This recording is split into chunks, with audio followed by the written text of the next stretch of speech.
The government can release a mystery without solving one. That is the trap in the new UFO files. On February 19th, President Trump directed the Department of War and other agencies to identify, review, and declassify records related to alien life, extraterrestrial claims, unidentified anomalous phenomena, and UFOs. By June 12th, that order had become a public portal at WAR.GOV/UFO. 3 official release tranches, hundreds of indexed records, dozens of documents and videos, FBI-linked witness accounts, old CIA material, NASA audio, and enough glowing dots to keep the internet arguing for years. But the most important word in the archive is not alien. It is unresolved. This is the Synthetic Lens. I'm David Carver. Today, the evidence room, inside the new UFO files. The rule for this hearing is simple. We are not going to pretend every light in the sky is a spaceship. We are also not going to pretend official uncertainty is meaningless just because it is not proof of aliens. Every case answers 3 questions. What is the evidence? What is the gap? And what can we responsibly infer? Around the table, James Okafor on security, classification, and provenance. Marcus Chen on sensors, metadata, and AI. Dr. Priya Nair on scientific method and evidence standards. Stan Rogers on politics, public trust, and disclosure theater. Stan, open the hearing. What actually happened here? A political order built a release machine. That's the whole thing in one sentence. The portal frames this as a Trump transparency directive, February 19th. The job? Find and publish government files on alien life, UAP UFOs.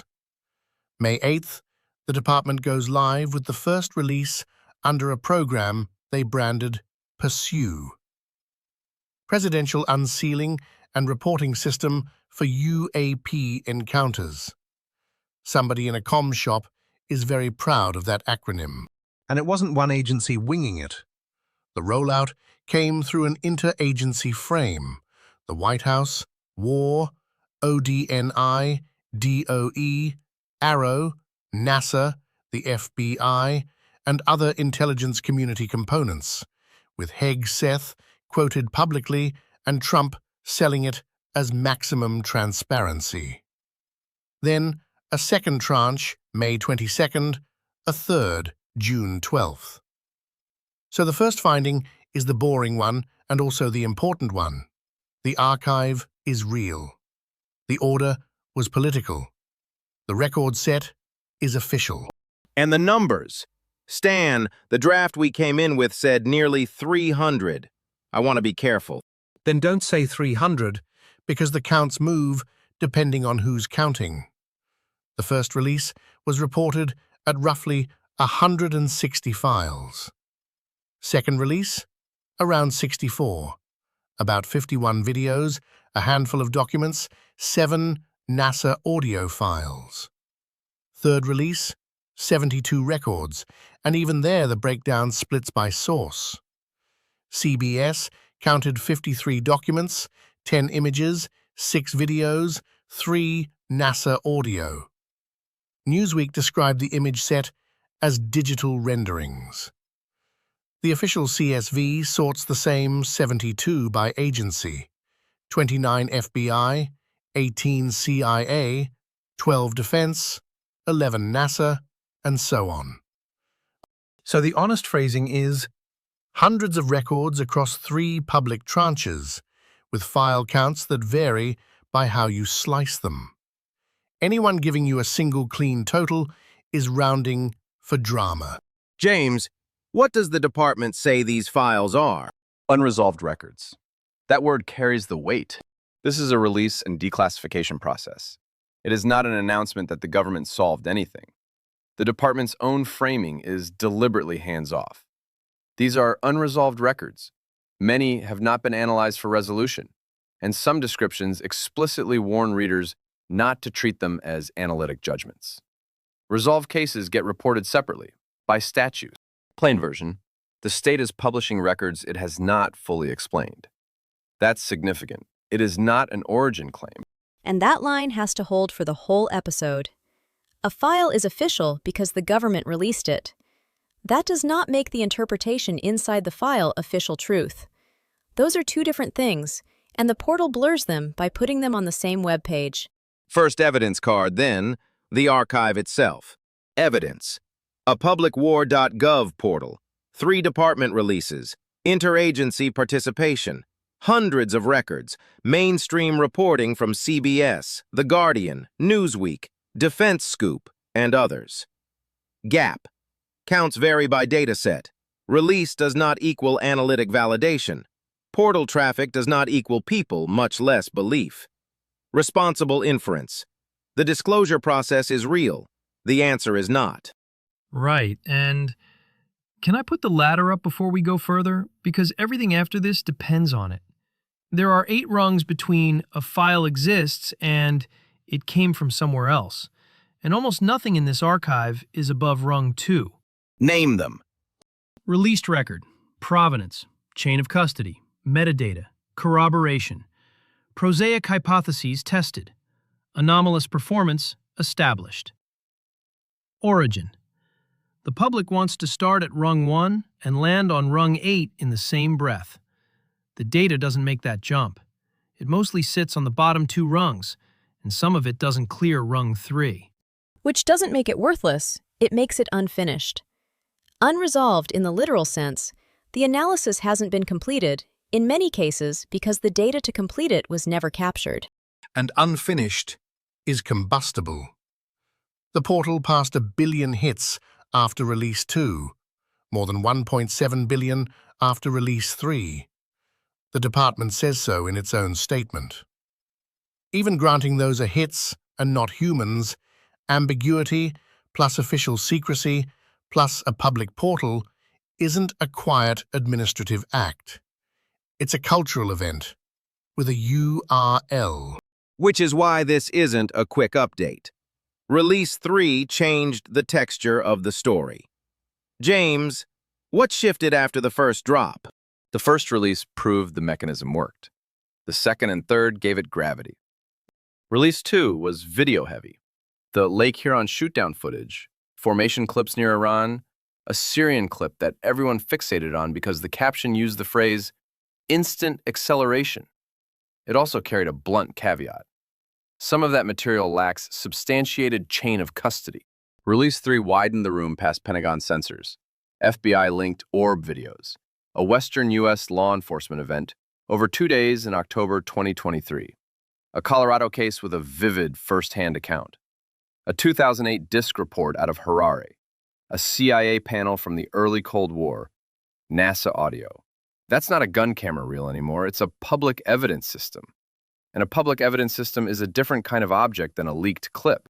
Marcus, before the case files, the asset warning. Yeah, and it's not a video editing footnote, it's the whole epistemology. The things in this archive are not the same kind of thing. An official document, a sensor video with metadata, a phone clip, a DVIDS thumbnail, and artistic interpretation rendering. Those sit on completely different rungs.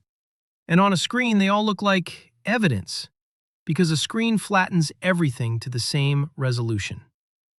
The audience's brain merges provenance, perception, and explanation into one event. That merge is where almost every bad inference is born. Epistemology with file extensions. I still want that on a mug. 3 argument cards on the table before we go to the files. Card 1. Disclosure. The U.S. government opened a real archive of UAP records. Strong claim.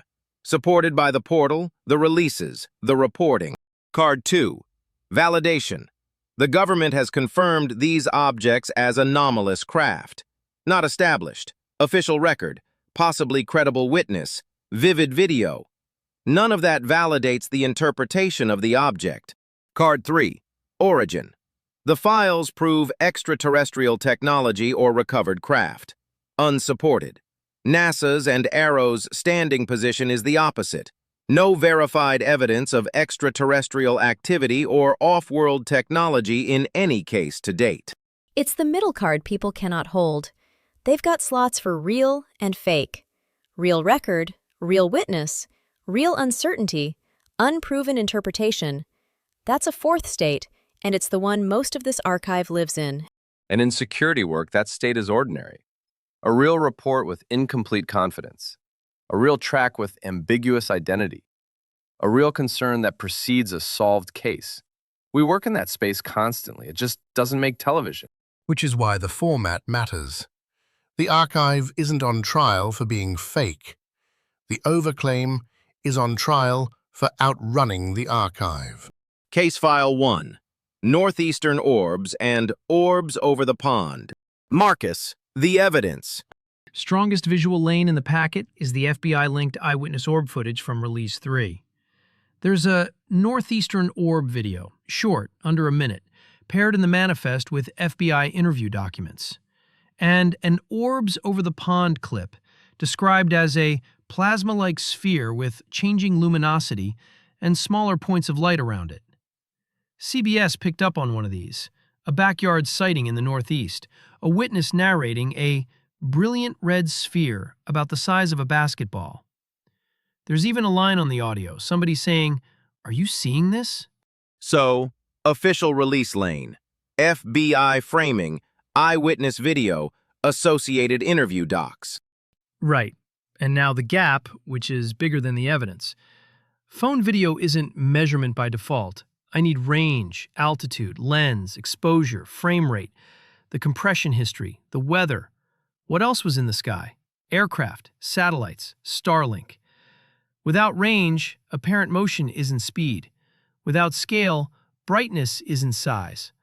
A basketball-sized red sphere, about the size of a basketball. Sized against what? At what distance? Nobody knows. So, it's a light. Sincerely reported, genuinely unusual to the person who saw it. Still a light. But watch what the package does to a viewer. FBI. Orb. Official release. The story feels authenticated, not necessarily as aliens, but as real enough to matter. And the public belief numbers back me up. Hard.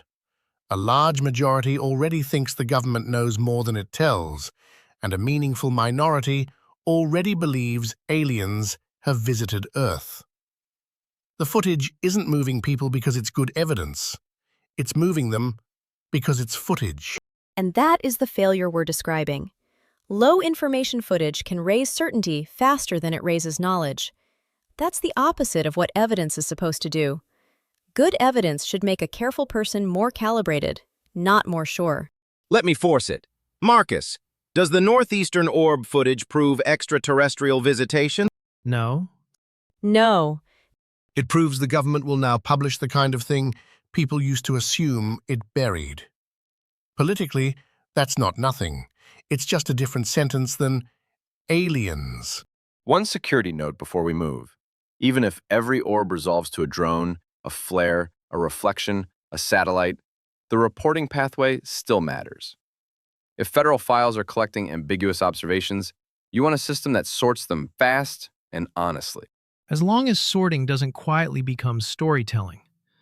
The pipeline exists to reduce mystery, not to decorate it. Threshold board after case 1. Released record, yes. Source lane, yes. Chain of custody, partial. Metadata, thin. Corroboration, no. Origin, no.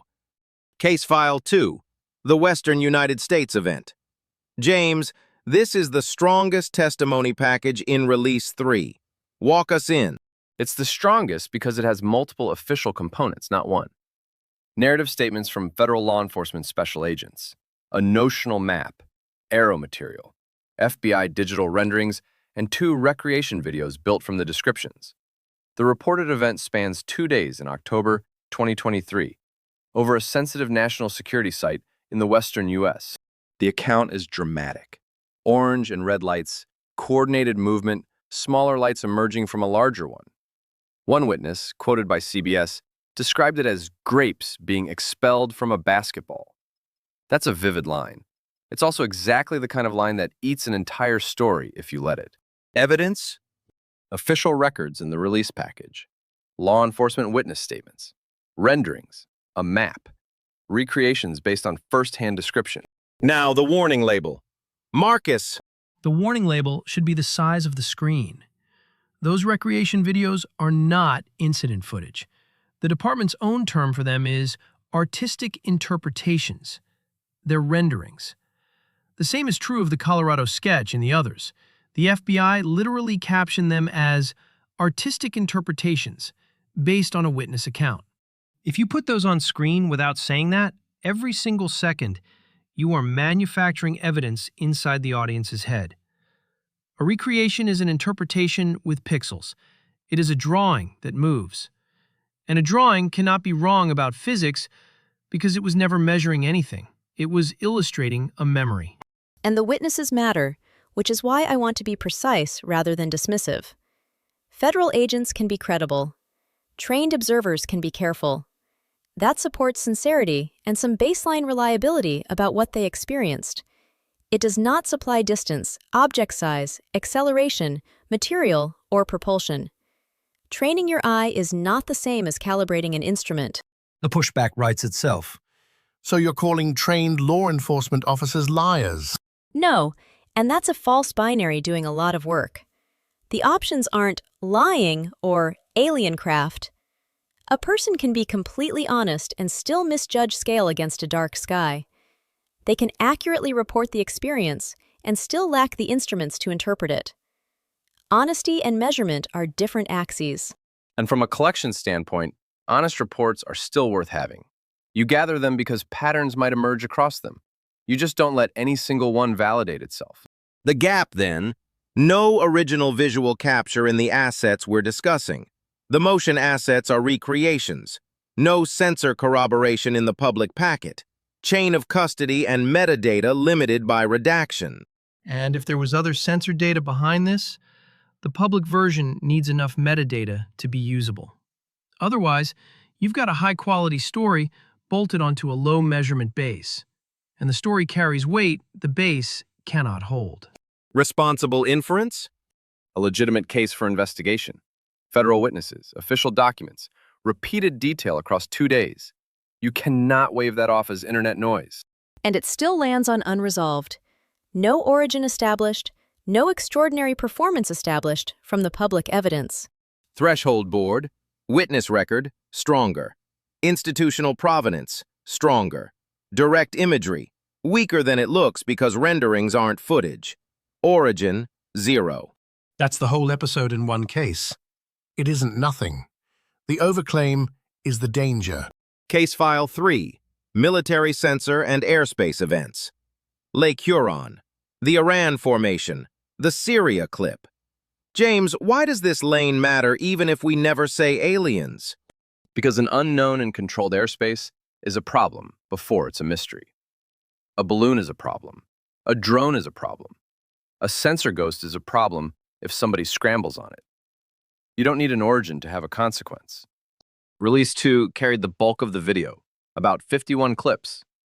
The ones with weight, the Lake Huron shoot-down footage from February 2023, a formation of objects over water near Iran, and a Syrian clip the caption tagged, "Instant Acceleration." Lake Huron has a news shadow. It came right after the Chinese balloon when the country was already primed. The Iran formation reads as serious because formation near that region is the kind of word that makes people sit up. Marcus, the gap. The gap is, okay, it's not one gap, it's the whole bridge from video to measurement. And almost none of the planks are in the file. Platform, sensor type, native resolution, frame rate, timestamp, range to the object, azimuth, elevation, how the platform itself was moving, track history, whether radar saw the same thing, weather, known traffic, satellite passes. And that's before you even ask how the clip got from original capture to the file on the portal. And here's the part I cannot wave away.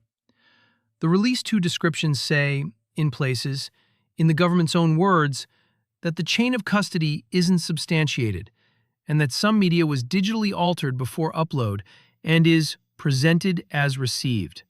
That's their caption, not my suspicion. So the videos are compromised.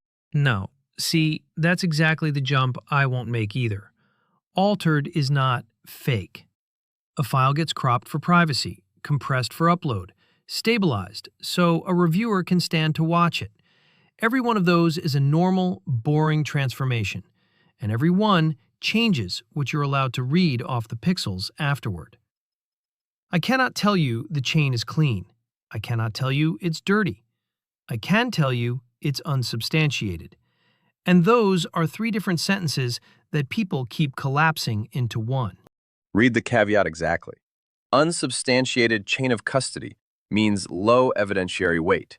It does not mean hoax.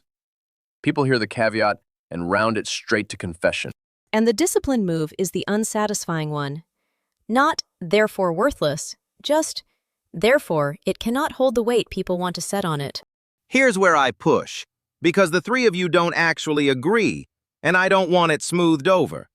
James, you keep saying this lane matters. Marcus, you keep saying we cannot measure it. At some point, those collide. If the public version never has the metadata, is the release worth anything? Yes, the report still tells me where to look. That's where I'm not with you. A report you cannot measure tells you where someone looked. It doesn't tell you there was anything there to find. If I cluster 100 of these and they all lack range, I haven't found a pattern in the sky. I might have found a pattern in the cameras or in human perception. You're treating collection as signal. I'm telling you it can be noise that's correlated for boring reasons, and a clustering algorithm will hand you a shape either way, because finding shapes is the one thing it cannot refuse to do. I'll take correlated noise over a blank map. In my world, you don't get to wait for the clean data set to show up. You log the ambiguous track, and you put a better sensor where the ambiguous tracks cluster. That's not storytelling, that's tasking. As long as nobody downstream reads, we put a sensor there as there was something there. That's the slide I keep watching happen in real time. You're both right, and the tension is the finding, which is why I don't want it resolved on air. James is describing why you collect. Marcus is describing why collection isn't conclusion. The public error is assuming those are the same step. They're adjacent. They are not the same. Responsible inference for the military lane? Unknown airspace events are real, and they matter for defense and safety, worth standardized collection and honest analysis. And a public clip without the geometry cannot establish extreme maneuvers, speed, transmedium travel, or origin. If you don't know where the camera was and how it moved, you don't know what the object did. Which is where instant acceleration needs Needs to stop, yes. That caption on the Syria clip is the most expensive 2 words in the archive. Apparent acceleration is the easiest artifact in the catalog. Real motion, camera motion, parallax, the range closing, a zoom, a sensor mode flip, the stabilizer fighting the frame, or just compression. Pick any one and you get a streak that reads as physics. Without the geometry, instant acceleration is a guess wearing a number. threshold board after case 3. Security relevance, strong. Public measurement, limited. Chain of custody explicitly caveated. Origin, no. And the institution has a duty not to leave the blanks unmarked. If a case is mundane, say so when you can. If it's unresolved, say why. In a low-trust environment, an unexplained silence is not neutral. It gets read. James, define chain of custody for anyone hearing it as legal furniture. It's the record of how evidence moved. Capture to review to release. Who recorded it? On what platform? Was the original preserved? Who handled it?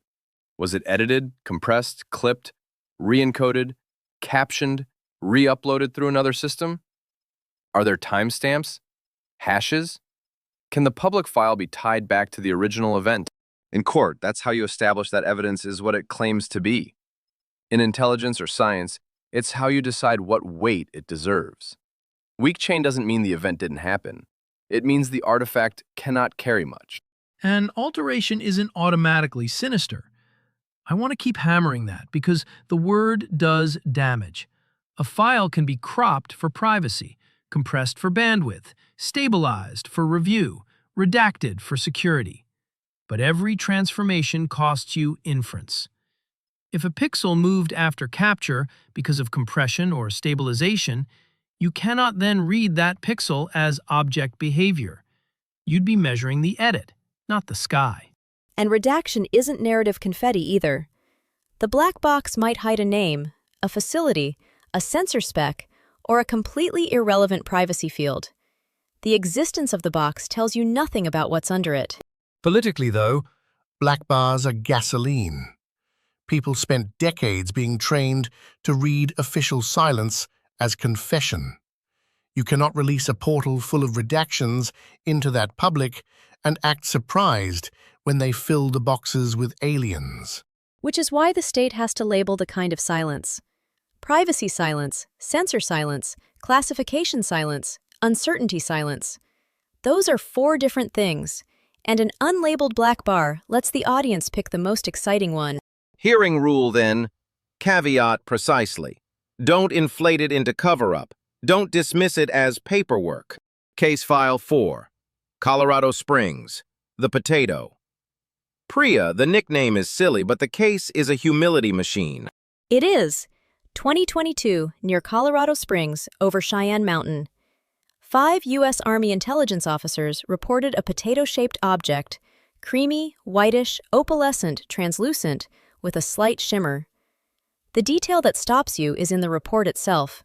The surface described as articulating panels, like non-overlapping fish scales, each one shifting in slow waves. It hung perfectly still for about 2 minutes, then, the report's word, cloaked, vanishing in the time it took an observer to turn his head. No shadow. Evidence? An official record in the release set. Multiple trained witnesses, which is more than most of these have, and an FBI artistic interpretation, a sketch, built from the description. Gap? Everything that would let me test it. Precise time, weather, cloud height, sightline, observer positions, any camera or sensor data, and there appears to be none. 5 credible observers describing the same thing raises the case above a single anonymous clip. It still doesn't supply a single measurement. It cloaked is a description of a perception. It is not a measurement of a disappearance. And this is where good analysis sounds deflating. The boring hypotheses still have to be run before you promote the exotic one. Atmospheric optics, a high-altitude object catching light. Perceptual effects when a still object sits against a featureless sky. None of that is glamorous, and all of it has to be excluded first. Not because the witnesses are foolish, because that's the respect you owe a claim you take seriously. And trained Army intelligence officers is the phrase that's going to do the believers' work for them. 5 trained observers, military site, vanished without a trace. That sentence sells itself. Nobody in that chain is lying. The sentence is still not measurement. Right. The responsible inference is unresolved, with credible multi-witness testimony and no instrument data. That's not a contradiction. That's just what uncertainty looks like when you refuse to round it in either direction. Threshold board after Case 4. Multiple credible witnesses, real. Instrument data, absent. Unresolved status, holds. Origin, unsupported. It may be the least cinematic file and the most educational one. It teaches the audience not to treat uncertainty as a vending machine for the conclusion they walked in wanting. Case File 5. Harare, the CIA panel, the NASA historical material. Stan, take us into the old records. This is where the archive turns into institutional memory. Release 3 includes a July 2008 CIA report on a sighting over Harare International Airport in Zimbabwe. A disc-like object with a hollow center, rotating underside lights, appearing to emit beams. It reached the White House Situation Room and the intelligence community, and the people aware of it genuinely didn't know if they were looking at a foreign reconnaissance device or something extraterrestrial. The field was on high alert. It was stamped secret at the time. Then The Deep Cut, the CIA. Scientific Advisory Panel on UFOs, 1952 to 1953. Reportedly, it found no evidence the phenomena required revising physics or represented hostile foreign tech, but it worried the psychology of UFOs could be exploited by an adversary, and it recommended an official debunking and education posture. That's not a smoking gun. That's a government deciding, 70 years ago, that the public's reaction was the real security variable. And the NASA lane? Apollo-era audio, a debrief reference, the historical Gordon Cooper material, where he said many qualified people had seen objects with no logical explanation. Evidence? Historical records and audio released or described in the package, plus mainstream reporting on what they contain. James, the gap. Escalation through official channels is not validation of origin.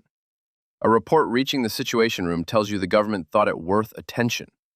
It does not tell you what the object was. Attention and explanation are different currencies. The CIA panel is the same shape. It proves the government has treated UFOs as a security, psychology, and public order problem for 3/4 of a century. We worried about it is not we solved it.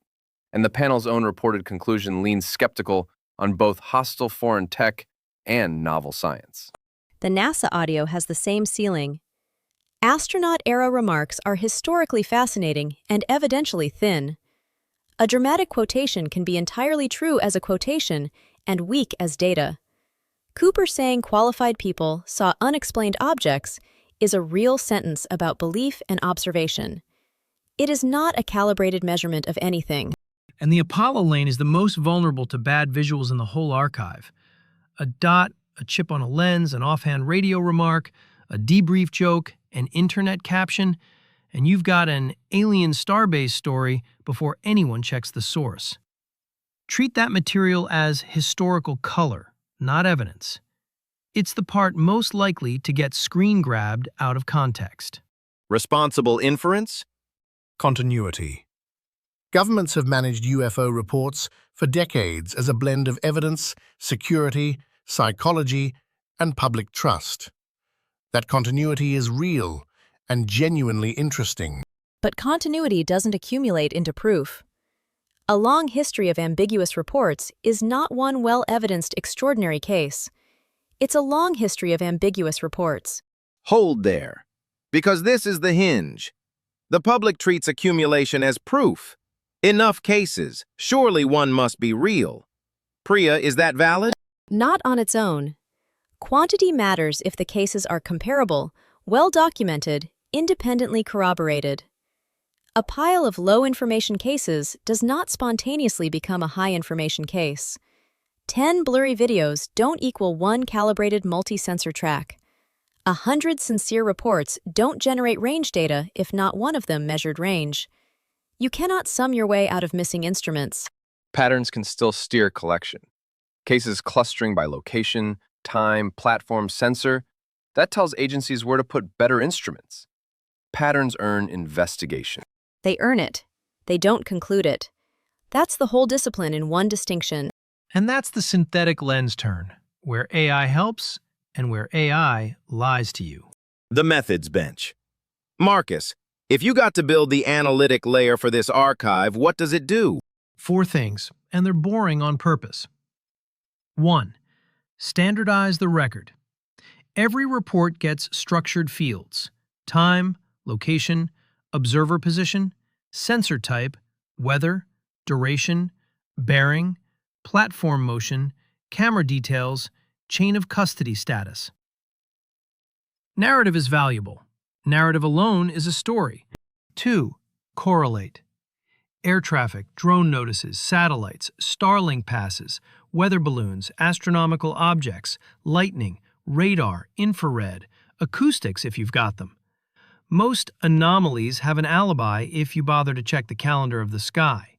3. Cluster, but cautiously. Similar descriptions can come from similar phenomena, similar perception, similar camera artifacts, or similar storytelling. Clustering is a search tool.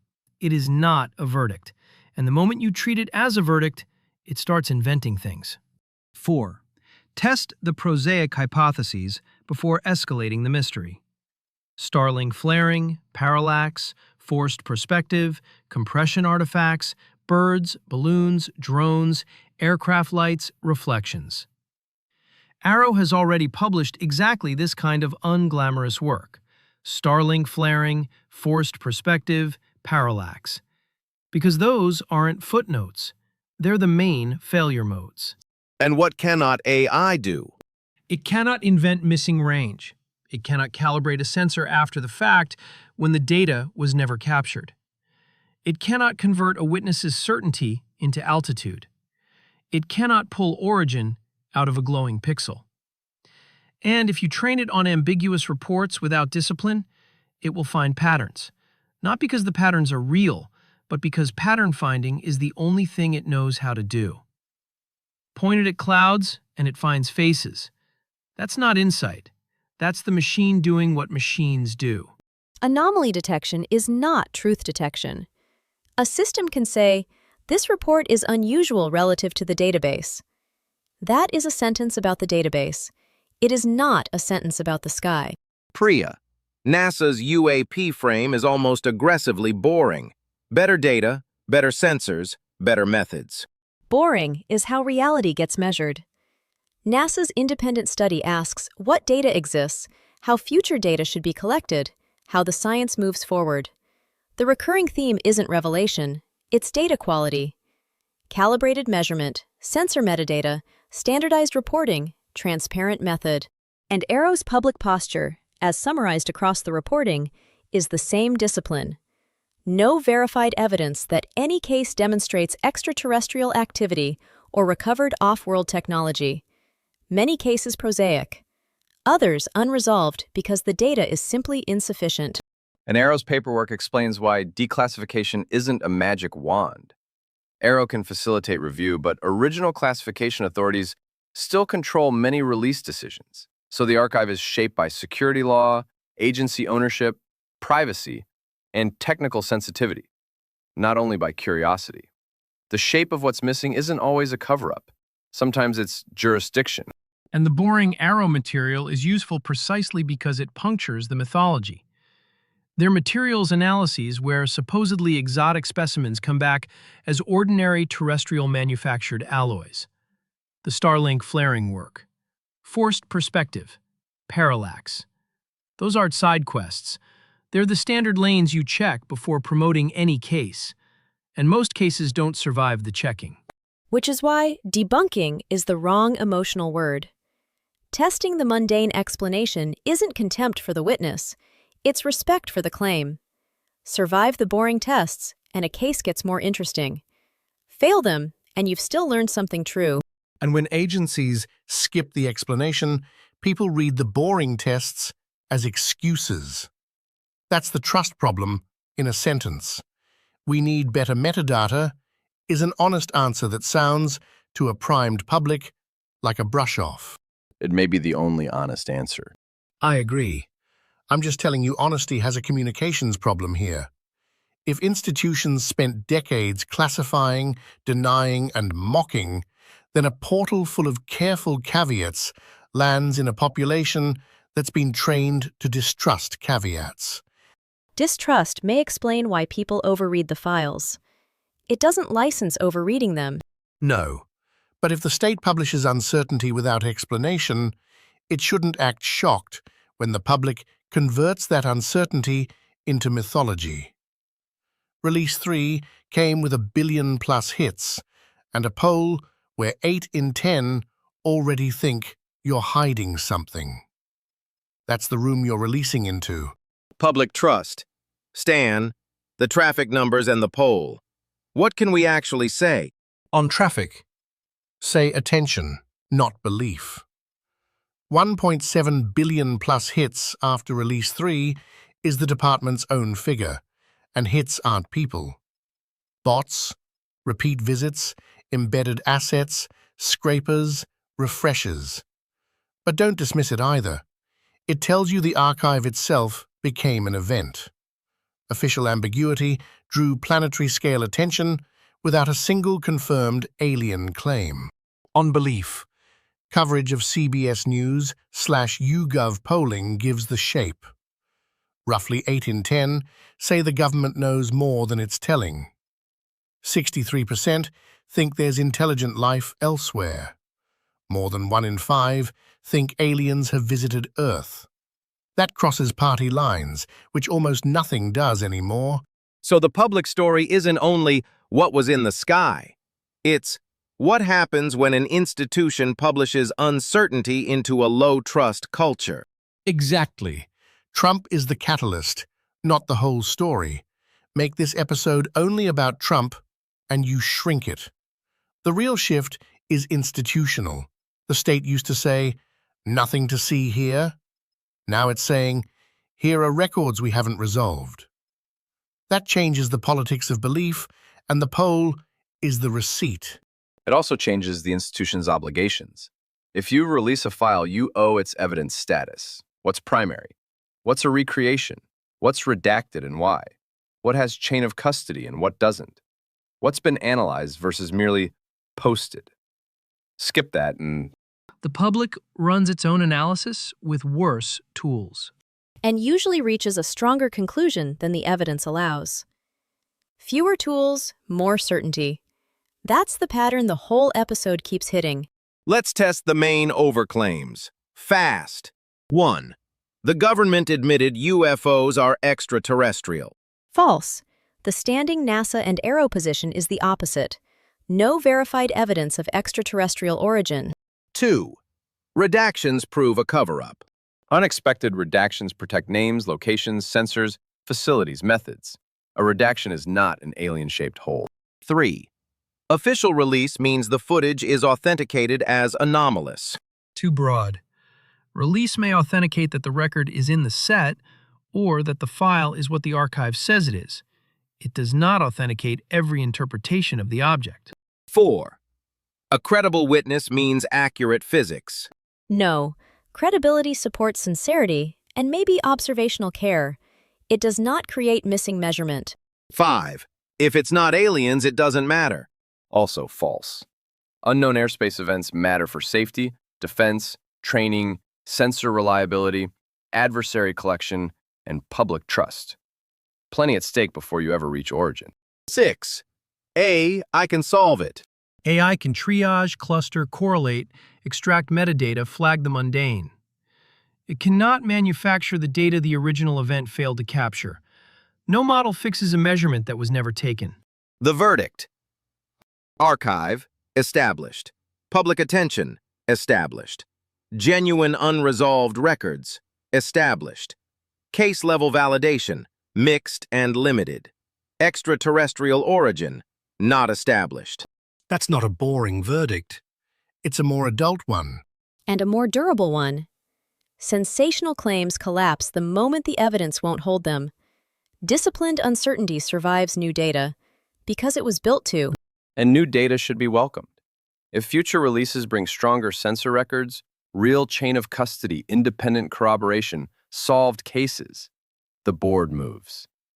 The point was never to freeze the answer. It was to enforce the standard. Better sensors would change the conversation overnight.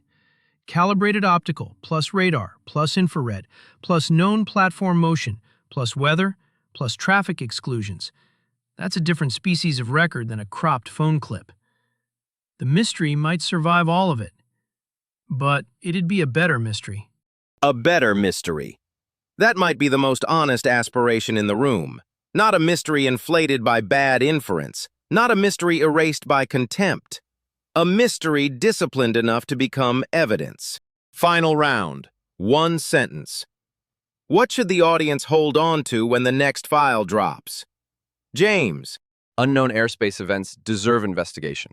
An investigation is not an origin claim. Marcus. A video can prove something was recorded. Without metadata, it cannot prove what the object was doing. Priya. Unresolved is not a hidden conclusion. It's a label for work that isn't finished. Stan. Transparency without explanation leaves a vacuum, and the public will fill it. The poll already shows them filling it. That's the evidence room. The archive is real. The attention is real. The institutional shift is real. Some records are genuinely interesting. Some will turn out ordinary. Some may stay unresolved for a long time because the data was never good enough. But the files don't prove aliens. They don't prove a recovered craft. They don't prove the redactions hide extraterrestrial facts. What they prove is subtler and in some ways more important. The government has opened an archive of official uncertainty and invited the public into the record room before it can give clean answers.